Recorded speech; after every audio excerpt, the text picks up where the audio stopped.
dapat abangan ng mga tao po na manonood ngayon ng ganitong first Quadcom? Well, unang-una, siyempre, ang ating ipapakiusap sa ating mga kababayan na ipagdasal ang ating Quadcom nang sa ganun mapalabas po natin ang katotohanan sa mga issues na tinatalakay nitong Quad Committee na ito. No?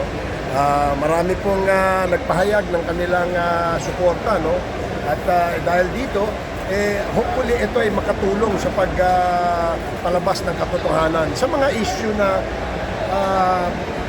bumabalot sa ating lipunan sa ngayon. No? Kagaya ng issue sa mga kriminalidad, issue ng droga, at marami pang mga issues.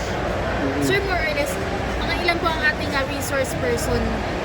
You know, I have to be honest, no? Kasi yung resource person, yung aming mga inimbita na makakatulong sa inquiry, no? Pero yung mga surprise witnesses, hindi namin talaga alam. Pero meron po? Well, apparently meron. Kasi kasi ayaw nilang sabi nila, if mapag-usapan na dun sa topic na kanilang susuportahan, sila ilulutang. So hopefully, andito na sila. I hope nandito sila sa